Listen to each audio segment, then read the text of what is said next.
Right. 23 March 2022. And today I've got a very short and quick discussion on a developing situation.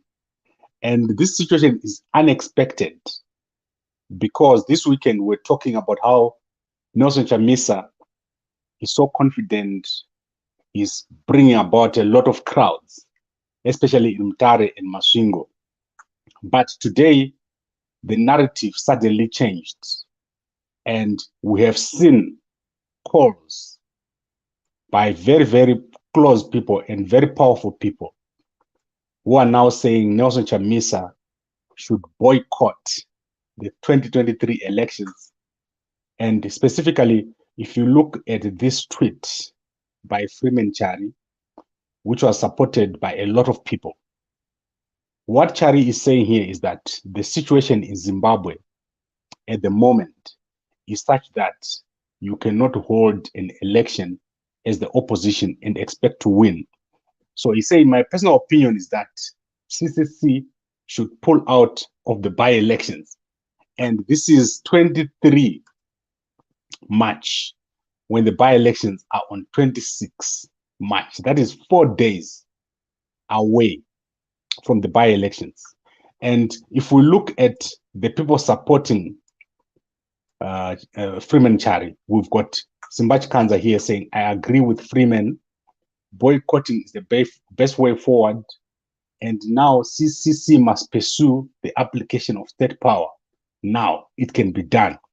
So we have a serious situation that is developing. And I think those who can see are able to understand what I'm talking about. The 2023 elections, they are going to be the most dangerous elections that Zimbabwe has ever held. Regardless of what these two guys are saying, Chari is not someone that you can take for granted. If Chari wants to phone anyone in the opposition today, he will just lift his phone and he will be able to phone those people. He can phone Chamisa, he can phone anyone at any moment.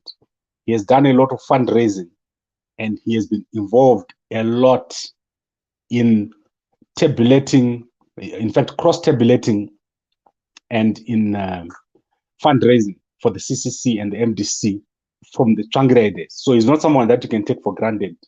However, the situation that we're seeing in Zimbabwe at the moment, if you look at the rally that was held today by President Mnangagwa, which I'm going to take some time to go through, the situation is becoming explosive. And Nelson Chamisa was openly being called a sellout, as a puppet, and his father was even brought into the equation as improver or someone who was working for the Rhodesian regime. So the situation is getting dirty. People are getting very, very jittery on both sides. And these elections are in danger of degenerating into something that you have never seen before. In fact, I always say that what is going to happen in these elections, forget about the by-elections. What is going to happen in 2023? You have never seen it in Zimbabwe. There is going to be a very, very serious situation that is going to develop in Zimbabwe. And this needs wisdom. This situation that is developing in Zimbabwe, it needs wisdom. And the problem is not with the government or with President Mnangagwa. And I always say that there is a second layer. And this second layer are the people that believe that they're going to take over or they're going to be coming after President Mnangagwa is gone, given that he is in his last term.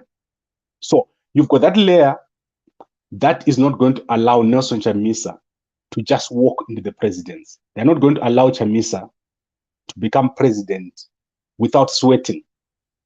In fact, I foresee the danger that Chamisa can even be taken out by a group that is not even from government so that they can get into office. So there's a very, very big danger here going into these elections.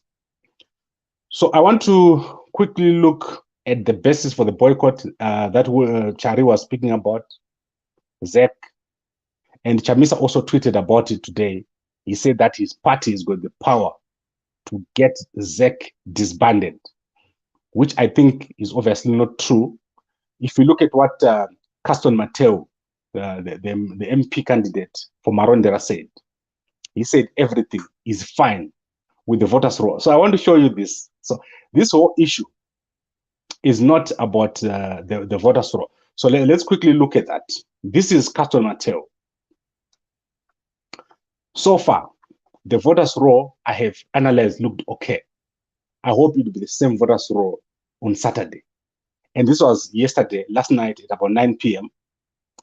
You can see that there is no problem with the voters' roll. The situation in Zimbabwe is not bad in terms of the voters' roll. You can see the guys talking. This is Chari. I'll put these posts, these tweets up.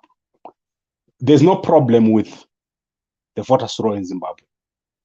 There's no problem with violence. The violence that you're seeing in Zimbabwe is nothing compared to what happens here in South Africa during elections. Candidates here, they kill each other. And especially the council candidates, they have to go into hiding. They run away from their homes. So the problem that we have in Zimbabwe in terms of the voters' roll, in terms of violence, is very, very minimal.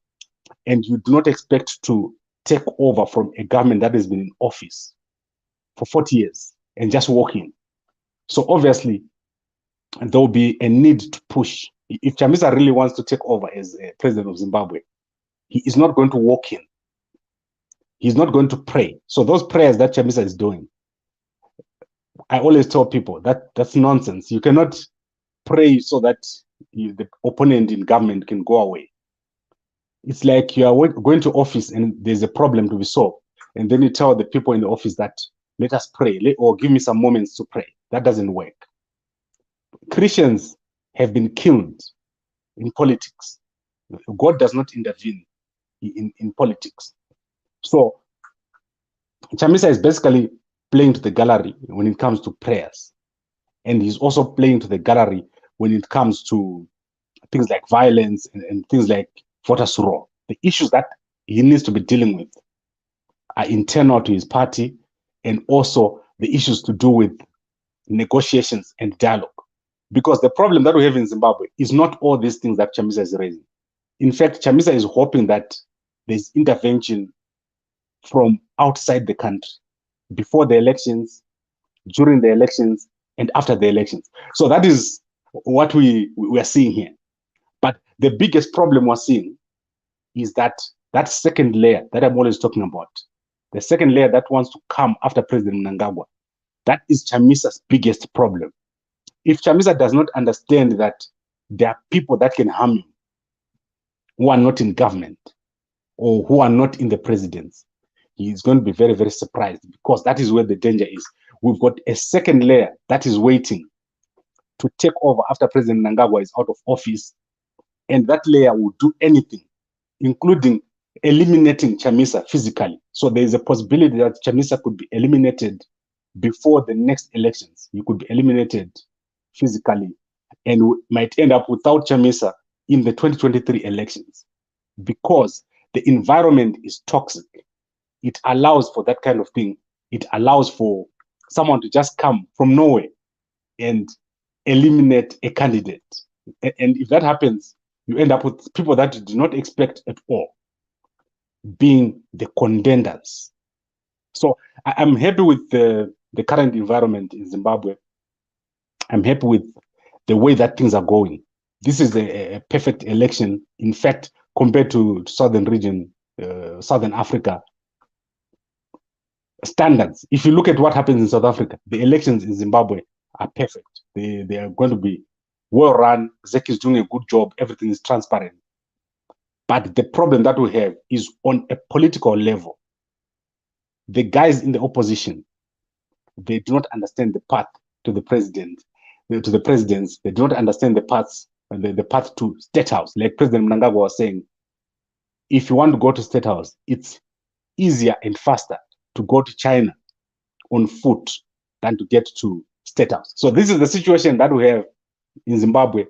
The boycott, I don't think it will serve a purpose. I don't think it's useful.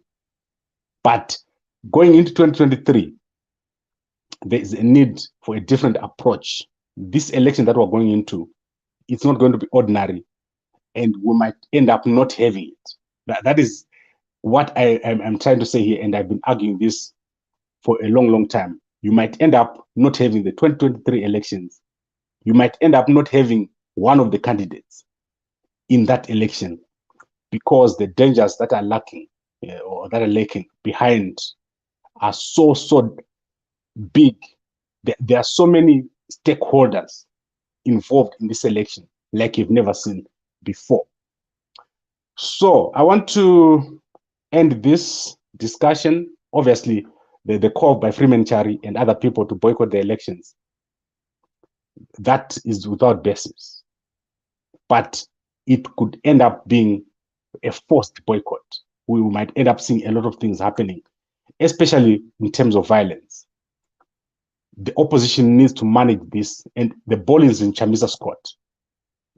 Dialogue is the answer to this whole situation we have in Zimbabwe, because there's no way that Chamisa can continue with his current posture, the posture of openly confronting ZANU-PF and making them jittery and expect that things are going to stay normal. Something is just about to happen. And when that happens, it won't be good for Chamisa, because that second layer, or what I usually call the third force, is alive and well in Zimbabwean politics. There are things that are going to be happening that have got nothing to do with the Zimbabwe government, nothing to do with the president of Zimbabwe, but people who think that they've got a possibility of going into office. And if that happens, if they can go after Chamisa, they'll end up doing it just to make sure that they get in. Right, I just want to look at a few comments here, then we'll wrap this up. And then tomorrow we've got Dr. Fedias Mteneri. We'll look at the developing situation in the CCC. But one interesting thing that happened today at the rally, young Robert Mugabe was present. So let's see what he said here.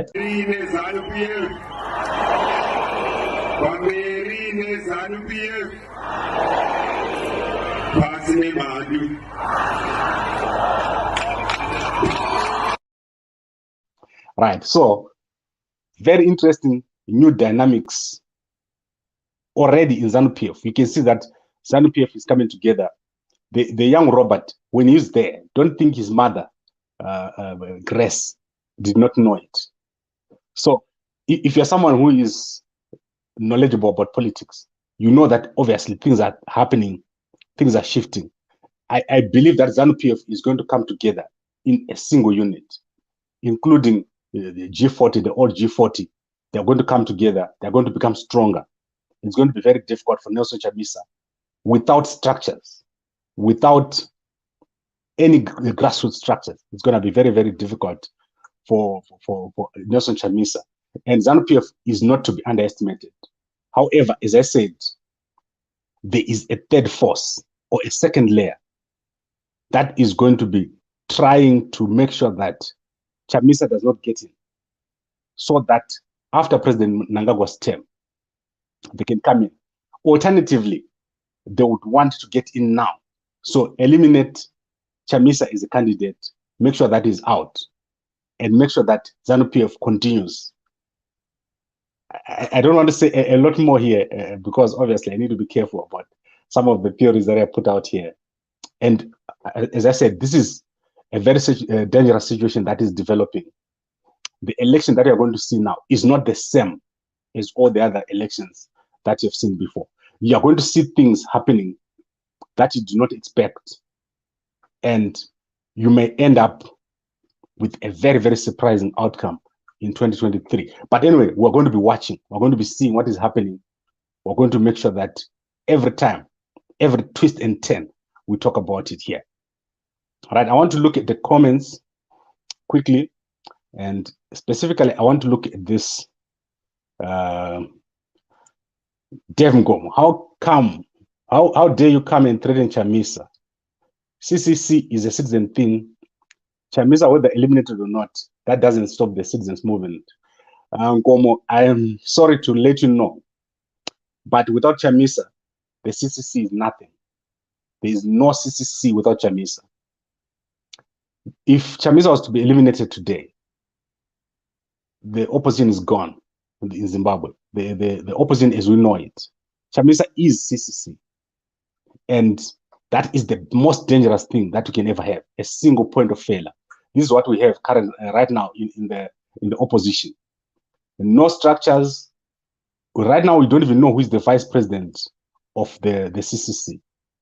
So the danger of that kind of setup is that if someone wants to destroy your party, all they do is go and remove the single point of failure. And that is the danger. I know that Chamisa's guys know that from a security perspective, this is the most dangerous moment for Chamisa. Because if someone wants to make sure that the election doesn't happen, they just go after Chamisa. And this is what I expect to happen. I expect something to happen in terms of security. You saw what happened already in Kwekwe. We were talking about that a week before. And the narrative can easily change. There is no win for Chamisa if he doesn't have dialogue. At the moment, Chamisa's best friend is President Mnangagwa, the only person who wants to leave a legacy of peace, of success during his term. That is his best friend. So Chamisa needs to redevelop his relationship with President Mnangagwa. If Chamisa wants this thing to go well for him, if I was his advisor, what I would do is I would initiate the dialogue process. All the other things, the things that Chamisa is doing, they are not going to be as important as developing a relationship with President Mnangagwa and having a dialogue, and alternatively having a pre-election pact. I know that in many governments or in many countries, they've done it. You need a pre-election pact. What we have right now at the moment in Zimbabwe is too much of polarization. Each side thinks that they're going to win without the other. And this is not going to work. Especially the young CCC guys, they don't get it. They think that being a president means you win an election and you just walk in. And they don't understand what it means in Zimbabwe. That is not the situation. In Zimbabwe, winning an election right now is not going to help anything. Especially when you're threatening the existing guys. You saw what they were singing at Masvingo. The young guys. I think I'll play that video for you next time. They were singing that this time, if you fight us, we're going to fight back. You should check out that video from the CCC rally. And I was looking at that and saying, these guys don't understand what it means to deal with ZANU-PF. ZANU-PF is not weak. ZANU-PF is the biggest and most strongest political party in Southern Africa. There is no political party in Southern Africa as strong and as stable as ZANU-PF. ZANU-PF is, on top of being a political party, is a military organization. ZANU-PF has won wars. They fought wars. These guys are not afraid to fight you.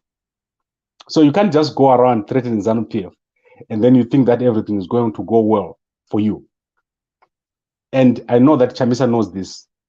And you also can't pray the situation away. You can't become a prayer.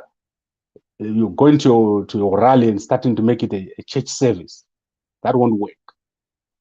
And to me, it doesn't even have an effect. When I see someone turning a rally into a church service, I want to laugh them off because they don't understand that it works to some people, but not to everybody. A rally is not a church service, and a political party is not a church, which is what the guys in CCC are trying to turn this into. And you can have a lot of days of prayer and fasting, but my belief is that God does not intervene in politics. God does not go into politics and say, all right, this guy is now going to be a president. No, take out that one and make this one. It doesn't work. My belief is that God just gave you brains to think, and you have to use your brain. You have to strategize. You have to make relationships. You don't become an extremely religious person in politics. It doesn't work. Let's look at a number of other things here. You was an ZANU-PF candidate, stop instigating violence. I'm not a ZANU-PF candidate, but you understand as we go. The good thing about politics is that it's dynamic. So you will see what happens as we go. Things are getting very, very sensitive in Zim politics. People are getting annoyed on both sides.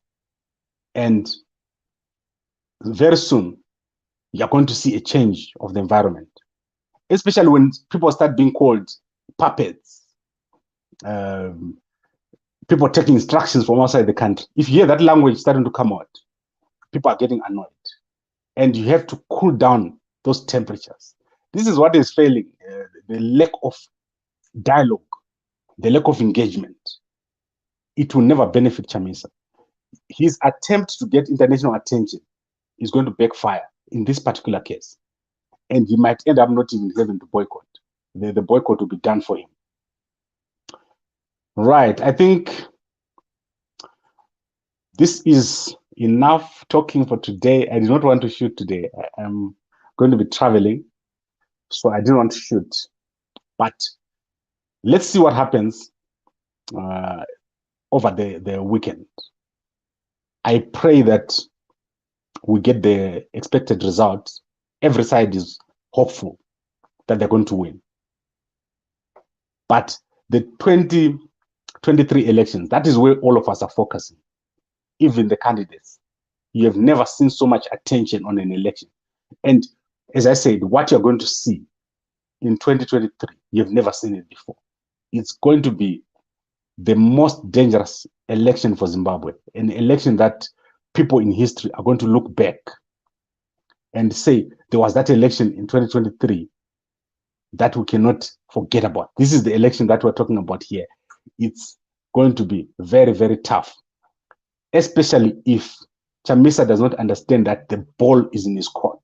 It's not in ZANU-PF's court. The ball is in Chamisa's court. You cannot get into office without following a path to the State House. And that path to the State House, that is what President Mnangagwa is always saying. It's faster to go to China on foot than to get to State House. Those are very, very deep words. If you don't understand those words, then you understand them as you get closer to the elections. And the easiest way to get into State House is through dialogue, is through including everybody. You need to include all the people that are affected. You need to understand your stakeholders. Who are the stakeholders? And this is what Chamisa needs to do. So I am just about to end here. I don't see anything else new in terms of the comments. And we'll be back tomorrow, if possible, with Dr. Fedias Mteneri. And then we'll look at the other situation developing in CCC. Confusion is coming into the party. It's really exciting to see what is happening in the CCC. Things are developing every day. And let's see what happens. So that is it for today. There is nothing else that I want to say here. Thank you very much and good night.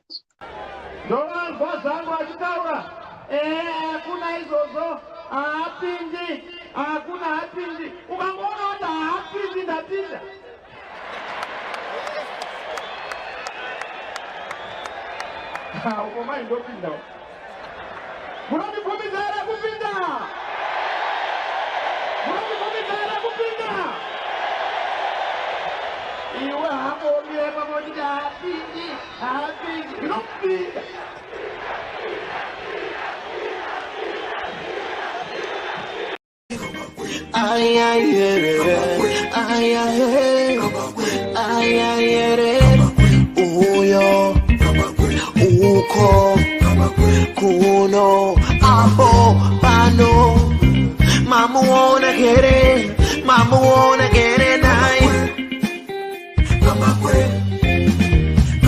I know food I meso, I know food I tebe, I know kaya marigi.